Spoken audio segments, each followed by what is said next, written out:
한국에 왔더니 한 기사를 제가 읽었습니다. 그 독일에 그 위르겐 하버마스라고 하는 아주 유명한 사회학자가 계십니다.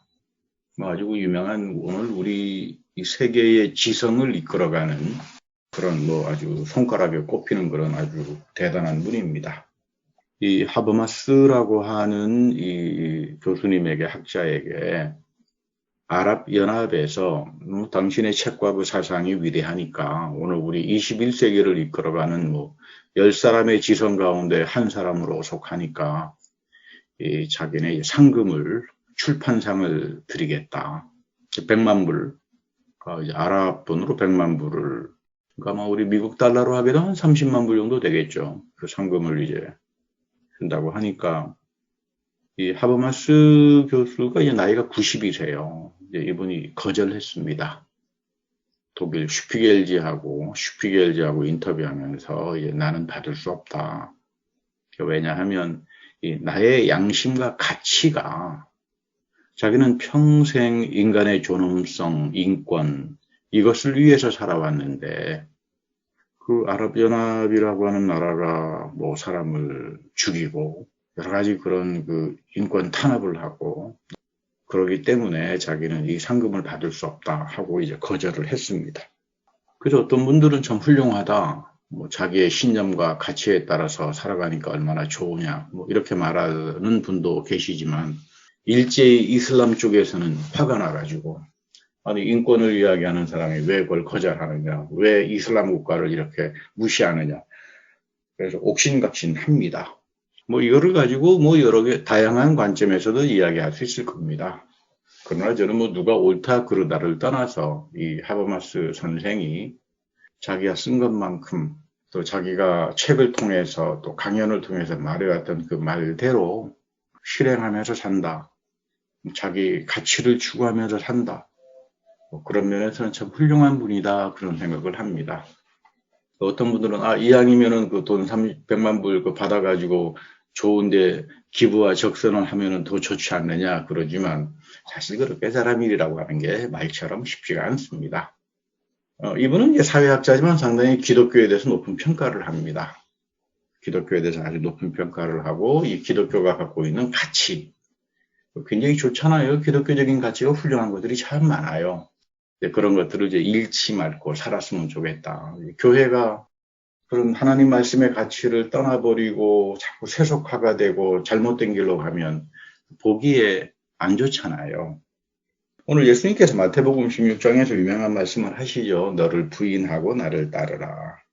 이 말씀의 배경에는 이런 겁니다. 주님께서 제자들에게 이 십자가의 죽음을 가리키는데 나는 이제 다시 부활할 거다. 하나님이 주시는 참된 생명은 영원한 생명은 죽음 이후에 옵니다. 예수님의 십자가가 그거를 보여주는 거죠. 나의 몸은 흙으로 가지만 이런 죽음의 과정을 거쳐서 나는 새롭게 다시 창조되는 하나님의 재창조, 그 영광에 도달할 것이다. 그래서 우리 기독교인들은 죽음을 끝나는 걸로 보지 않죠. 하나님의 새로운 창조의 과정에 내가 참여하는 거다. 이렇게 생각합니다. 그러니까 여러분 세상 사람들의 죽음하고는 전혀 다르죠. 기독교의 가치가. 죽음이라고 하는 것은 하나님의 새로운 창조, 생명의 창조에 참여하는 거다. 근데 이게 참 무서운 겁니다. 어떤 종교에서도 죽음을 이렇게 말하지 않습니다. 하나님의 새로운 생명에 참여한 거다. 그러니까 왜 나는 나를 부인해야 될까? 그 내 몸이 내 생각이 자꾸 죄의 노예가 되어 있잖아요. 세상의 가치 잘못된 거. 뭐 나의 끊임없는 이기심, 교만, 뭐 고집, 뭐 이런 걸로는 나의 욕망, 이런 걸로는 여러분 절대로 행복한 삶, 좋은 삶을 살지 못합니다. 여기에서부터 죽어야 돼요. 십자가를 지고 나를 따르라. 나무 십자가 지고 따른다는 그런 말이 아니라 나의 욕망, 잘못된 생각, 편견, 고집 여기에서 죽어야 돼요. 그래야 우리가 하나님의 새로운 생명의 창조에 참여가 되는 부활의 생명을 내가 누리면서 이제 살아가게 되는 거죠. 근데 사람은 자기 부인하기가 참 어렵습니다. 그래서 베드로가 예수님께서 십자가를 진다 그러니까 따로 붙들고 개인적으로 불러서 이렇게 예수님 절대 이러면 안 됩니다. 영어 원전을 읽어보면 막 예수님을 꾸짖고 대들고 참 기가 막힌 일을 영어로는 rebuking 했다 막 예수님을 따지고 막 훈계하고 왜 십자가를 지라 그러느냐 이런 식의 이제 표현입니다. 베드로답게 그렇게 막 대들고 했습니다. 아마 예수님께서 기가 막혔겠죠. 이 죽음을 통해서 영원한 생명이 온다. 이게 하나님의 약속이고 축복이에요. 이건 반드시 내 생이 끝나서만 되는 것이 아니라 오늘 나의 삶 속에서도 나는 매여 있는 데가 많아요. 나의 욕심, 나의 이기심, 특별히 집단 이기심이라고 하는 건 굉장히 무섭죠. 아주 집단적인 이기심. 제가 자가격리 이제 한 2주 하면서 느낀, 이 대한민국 사회에도 대단히 미국 시민들에 대해서 집단적인 이기심이 있구나. 아주 심합니다. 이런 것들은 잘못된 거다. 우리가 끊임없이 이런 잘못된 가치나 미혹된 데서부터는 돌아서야죠. 그래야 우리가 복된 삶을 살 수 있는 거예요. 그런 면에서 보면 하나님 말씀을 우선순위로 놓고 살아간다는 거, 하나님을 우선순위로 놓고 살아간다는 거, 참 중요합니다. 우리가 어떤 일을 할 때 이거를 할까 또는 저거를 할까 이런 일로 인해서 고민을 많이 합니다만은 성경에는 그런 거 가지고 고민하지 말라 그래요. 특히 바울이 그렇죠. 내가 어떤 일을 할 때 뭐 이거를 하는 게 좋습니까? 저거를 하는 게 좋습니까? 기독교인으로서의 질문이 아닙니다. 세상 사람들의 질문이죠. 어떤 일을 하든지 간에 그 속에서 살아계신 하나님이 계신다. 우선순위가 하나님에게 있어야 돼요. 그래서 우리 어거스틴도 아주 유명한 말을 하잖아요. 먼저 하나님을 사랑하라. 그 다음에 하고 싶은 거 해라. 참 기가 막힌 이야기죠. 하나님을 우선순위에 두고 하나님을 사랑하고 내가 이것을 하는 게 좋을까요? 저것을 하는 게 좋을까요? 그건 두 번째 문제다 이 말이에요. 하나님을 사랑하기 시작하면 자연히 내 마음속에 끌리는 게 있어요. 이거 하고 싶다. 그럼 하면 되는 거예요. 우리는 이제 너무 막 이게 좋을까 저게 좋을까 서로 막 따지고 잠도 못 자고 마음만 아프고 그렇잖아요. 여러분 앞으로 하나님을 믿는 기독교인들은 이제 그렇게 해서는 안 됩니다. 그런 일이 올수록 내가 먼저 하나님을 사랑하고 하나님 안에서 평강을 느끼고 그 다음에 성령이 주시는 그 좋은 마음에 따라서 이제 움직이면 됩니다. 오늘 그 시편에도 보면 똑같은 질문을 던집니다. 청년이 무엇으로 그 행실을 깨끗하게 하겠는가? 젊었을 때는 자기 욕망이 많죠. 하고 싶은 앰비션도 있고요. 그렇잖아요. 그래서 부지런히 돌아다니기도 하고 쫓아다니기도 하고 합니다만은 그러지 말아야 된다. 먼저 하나님 말씀 앞에 바로 서라. 주님 말씀 앞에서 삼가라. 하나님 말씀에 순종하고 살아가라. 우리는 생각은 많이 합니다. 현대인들은. 그러나 의지가 박약해요. 생각은 많이 하는데 말들은 많이 하는데 이 말씀대로 살지 못합니다. 의지가 박약하니까. 행동하는 게 없어요. 순종하는 게 없고. 우선 내가 참 빈약하구나. 내 의지가 빈약하다. 그리고 우선순위를 하나님이 사랑하는 것보다는 자기 생각을 먼저 놓고 살아간다. 내 순종의 덕을 읽히지 못하면 말씀에 순종하거나 부모님 말씀에 순종하거나 이 순종이라고 하는 덕을 갖지 못하면 그 사람 인생 참 비참해져요. 여러분 순종이라고 하는 건 굉장히 중요합니다. 무슨 권위에 대해서 억압에 대해서 순종하라고 하는 그런 말은 성경에 한마디도 없어요. 인생 전체가 순종으로 돼 있죠. 들을 줄 아는 거, 남의 말을 경청할 줄 아는 거, 그리고 자기의 잘못된 것을 쳐져 복종시킬 줄 아는 거, 이 모든 것들이 다 순종이죠. 그래서 오늘 성경 본문에는 내가 전심으로 주님을 찾습니다. 주님을 찾는다는 말은 주님의 말씀을 따라서 삼가할 겁니다. 주님 말씀이 이거 싫어하니까 세상에 나가서 이런 짓 안 한다 이 말이에요. 그리고 늘 주님의 말씀을 마음에 새겨서 살아가겠습니다. 그래서 그 시편의 33절에 가면 하나님 주님의 계명을 나에게 가르치십시오. 내가 끝까지 따르겠습니다. 그러니까 시편은 하나님이 이거 해라 그러면 하는 게 복이라는 거예요. 토 붙이지 마라. 뭐가 어떠고 저가 어떠고 할 필요 없다 이 말이에요. 하나님께서 이렇게 하라 그러면 오죽하면 하나님께서 그렇게 하라 그러겠어요. 근데 그걸 가지고 이러쿵저러쿵 그러다가 보면 하나님의 계명은 고사하고 늘 하나님 앞에 대적하는 그런 방향으로밖에 못 가는 겁니다. 사실 기독교는 순종을 배우는 것이고 이 어버이주일 같은 경우는 이 기독교에서는 이 부모님에 대한 공경을 굉장히 중요하게 여기죠. 우리 토라 십계명이 이 구약의 토라를 완전히 핵심으로 이제 정리해 놓은 게 토라잖아요. 십계명이잖아요. 그 십계명에 이제 부모 공경이 나옵니다. 왜 그러냐면 이 이스라엘의 삶은 부모님으로부터 하나님 말씀을 배우고 듣고 살아가요.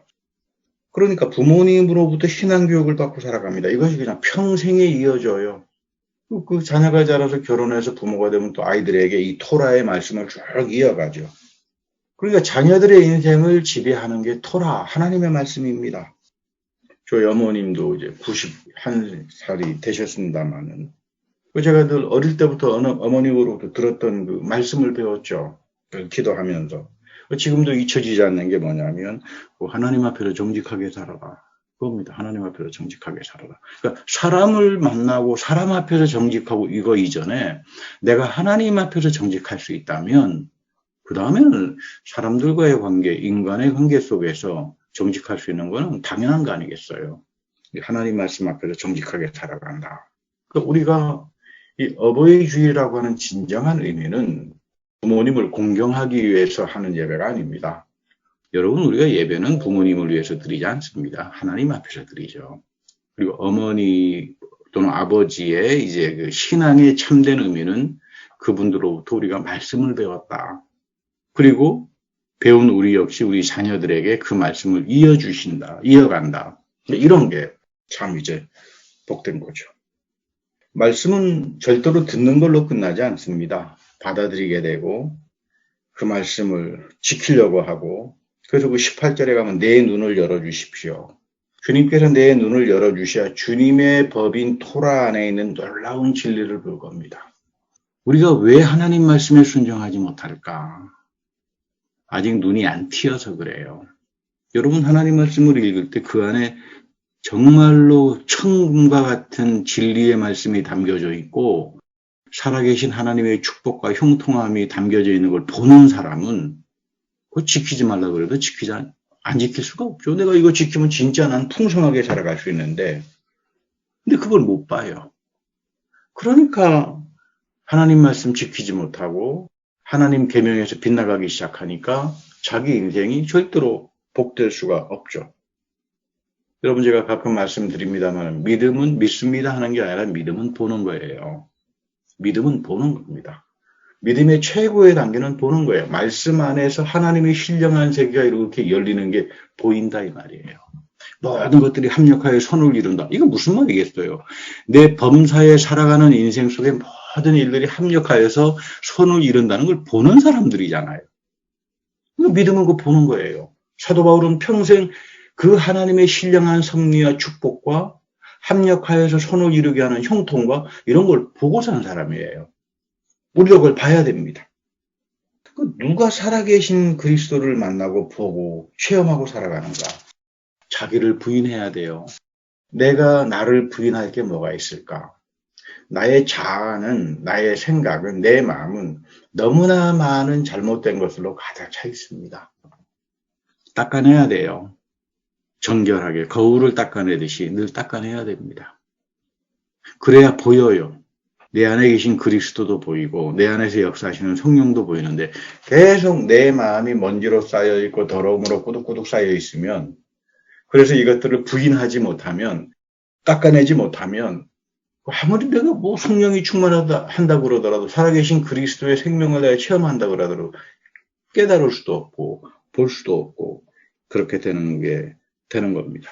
한국에 왔더니 지금 계속 그 회자가 되는 게 우리 삼성의 그 이건희 회장이 뭐 천문학적인 유스키 부금입니까? 뭐 세금을 뭐 내가지고 참 훌륭하다, 대단한 사람이다. 뭐 12조에 가까운 돈을 저렇게 낼 수 있느냐, 뭐 이렇게 말하는 사람들도 있고, 뭐 삼성이 얼마나 착취를 하면서 돈을 이제 벌었느냐, 막 그러고 이제 비판하는 그런 것도 있습니다. 저는 이런 일들 보면서 한 가지 좀 궁금한 게 국가란 무엇인가? 국가란 무엇인가? 이걸 먼저 생각하게 됩니다. 여러분, 국가에는 시민사회가 있어요. 국가는 정치 권력을 잡는 그런 현장이 아닙니다. 물론 대통령도 되고 행정부도 있고 다 하지만 국가가 존재하는 이유는 시민사회 때문에 있는 거예요. 그러니까 시민이 가장 중요한 겁니다. 이걸 단적으로 표현하면 우리 국민주권이라고 이야기하죠. 그러니까 여러분, 시민은 무슨 흔히 좌파들이 이야기하는 부르주아, 역겨운 자본가들, 이 사람들 지금 이야기하는 게 아니에요. 우리 모두가 다 시민이죠. 세금을 내잖아요. 투표권을 갖잖아요. 그 중에 이건희 회장도 원 오브 댐이에요. 잘난 거 없어요. 유명한 말을 하죠. 시민은 부르주아가 아니에요. 부르주아, 자본가들도 시민이지만 시민이 자본가들이 아니죠. 우리나라 지금 대한민국 사회는 이런 부분을 모르는 것 같아요. 국가는 시민사회를 위해서 존재하는 건데 표를 짓기 때문에 우리가 주인이잖아요. 그러니까 당연히 주인을 위해서 있어야 되는데 이건희 회장이 시민사회를 위해서 한 12조의 그런 돈을 이제 세금을 냈다 그러면 일단은 훌륭하다고 해야죠. 그걸 역겹다, 더럽다, 이렇게 이야기하는 그런 이야기 보면 참 정치하는 사람들이 국가의 존립 이유를 모르는구나. 물론 설령 자기 마음에 안 들을 수가 있겠죠. 그러나 이것이 시민사회를 위해서 유익하게 쓰여지는 돈이라면 그건 훌륭한 거예요. 이거 우리가 이 부에 대해서 굉장히 바른 생각을 가져야 합니다. 그 누구나가 다 그럼 이건희 회장처럼 되면 12조라고 하는 돈을 여러분 세금으로 내고 그렇게 할 수 있을까요? 그거 어려울 겁니다. 그런가 하면 우리 이제 가톨릭의 정신적 추기경이란 분이 돌아가셔서 이 장기를 신증했는데 이 장기 기증 때문에 많은 분들이 지금 전화를 걸어서 나도 장기 기증을 하고 싶다. 이제 모방이죠. 그건 여러분 좋은 본보기입니다. 위대한 사람들, 훌륭한 사람들의 그 좋은 선행을 이제 본받아서 가는 것도 다시 말하면 시민사회가 그만큼 건강해진다라고 하는 거예요. 그러니까 국가라고 하는 것은 시민사회의 웰빙을 위해서 전립하는 거지 무슨 국가 권력 자기 마음대로 독재하고 이렇게 하기 위해서 국가가 성립되는 것은 절대로 이제 아니라는 이야기입니다. 오늘 이 성경에서도 보면 모든 것은 하나님으로부터 온다. 우리 로마서 공부할 때도 잘 배웠잖아요. 국가는 다 하나님을 위해서 시민들의 삶을 위해서 다 있는 존립의 요건이 되는 거고요. 그러나 특별히 기독교인들은 영적으로 새로워지고 거듭나고 우리가 이 살아가는 삶 속에서 이 하나님의 가치를 가지고 실현하고 살아간다. 이런 것들은 굉장히 중요한 내용을 이제 담게 되고 내 인생을 복되게 하는 겁니다. 대략 주후 그 150년경에 알렉산드리아의 클레멘트라고 하는 유명한 그 교회 교부가 계셨죠. 우리 사도 바울의 제자로 이제 이야기합니다만은 이분이 고린도 교회에 보낸 편지에 베드로가 로마에서 바울과 같이 순교를 당했다고 전해집니다. 편지에 보면 베드로가 바울과 함께 로마에서 이제 순교를 당했다. 그런데 그 외경에 그 당대 외경에 보면은 베드로 행전이라고 있어요. 그 베드로 행전에 보면 그 상세한 내용이 나옵니다. 이 박해를 피해서 이 아피아라고 하는 도시, 아피아라고 하는 그 도로를 이제 도망치는데 부활하신 주님이 나타나죠. 그래서 너 어디 가느냐? 그 베드로가 묻습니다. 주님 어디로 가십니까? 그래서 이제 너가 도망을 가니까 내가 로마에 가서 십자가에 못 박히러 간다. 여러분 그 베드로 영화에 보면 흔히 이제 아는 내용이잖아요. 그 내용이 어디에 나오나 하면 이 베드로 행전이라고 하는 외경이 있어요. 사도행전처럼 베드로 행전. 이 베드로 행전에 보면 상세하게 그 이야기가 나옵니다. 그러니까 바울이 사도행전에서 다메섹에서 주님을 만나듯이 베드로는 도망치다가 아피아 도로에서 부활하신 주님을 만납니다. 그래서 그 유명한 말이 코바디스 도미네라고 하는 말이죠. 라틴 말로 주님 어디로 가십니까? 사실 오늘 우리의 그 베드로는 그래서 이제 돌아가서 십자가의 삶을 지고 순교를 합니다만은 이 베드로가 평생 살면서 간직하고 있었던 말씀이 오늘 사도행전 4장 12절의 말씀이에요. 예수밖에는 다른 아무에게도 구원이 없다. 우리가 의지하고 구원을 얻어야 하는 이름은 하늘나라에 다른 이름이 없다.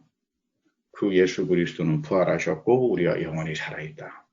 이게 우리가 평생 지키고 살아야 될 복음의 내용입니다. 오늘날 수많은 잘못된 종교들이 이 바이러스 시대에 간지스강, 어머니강에 들어가서 몸을 씻으면 다 낫는다 그랬다가 지금 인도는 완전히 비상 걸려버렸죠. 목매한 종교, 잘못된 종교들이 생명을 죽여요. 근데 우리에게 생명을 주시는 이름은 예수 그리스도밖에 없어요. 근데 그 예수 그리스도의 생명을 지키려면 그분이 사랑하는 계명, 말씀을 우리가 지켜야 돼요. 그 가치를 쫓아서 살아야 돼요. 그거를 예수님의 말씀을 지키고 살아갈 때 하나님께서 합력하여서 우리 모두에게 선을 이루게 하는 놀라운 역사를 가지게 합니다. 믿음은 그것을 보는 거예요. 사람이 보지 못하니까 말들이 많은 거죠. 이제 여러분 기도해야 돼요. 하나님, 내 믿음 속에서 주님의 손길과 역사를 보게 해 주십시오. 이런 봄의 역사를 통해서 우리 흔히 믿음은 바라는 것들의 실상이라고 그러잖아요. 예수님께서 살아계시고 그 복음이 나에게 이어질 때 이 복음을 붙들고 내가 실행에 옮길 때 믿음은 바라는 것들의 실상이고 하나님의 신령한 세계가 열리고 그리고 하나님이 이토록 나를 사랑하시는구나. 그것을 보고 살아가는 것. 그런 그 믿음의 기적을 가지고 살아가는 오직 예수 그리스도 안에서만 그런 기적과 놀라운 능력들이 나타납니다. 이런 능력을 체험하는 여러분들이 되기를 축복합니다. 다 같이 기도하겠습니다. 하나님, 오늘 이 어지러운 세상에 우리의 믿음의 눈을 뜨게 하여서 주님의 말씀을 사랑하고 지켜서 하나님의 인자하심과 하나님의 살아계심과 예수 그리스도의 영원한 생명을 보게 하여 주옵소서. 참으로 우리가 사는 세상에는 사상적으로 미혹하고 공중의 권세 잡은 자들이 많은 사람들을 혼란스럽게 하고 생명으로 가게 하는 것이 아니라 죽음에 이르게 하는 이런 엄청난 일들을 벌이지만 올곧이 하나님 말씀에 순종하며 하나님 앞에서 정직하며 하나님께서 우리에게 보여주신 그 생명의 말씀을 향하여 걸어갈 때에 우리에게 비춰주시는 하나님의 손길과 그 넘치는 사랑과 형통함을 우리 모두가 바라보며 기뻐하며 살아가는 주님의 귀한 백성들이 다 되게 하옵소서. 우리 구주 예수 그리스도의 이름으로 축복하며 감사 기도드립니다. 아멘.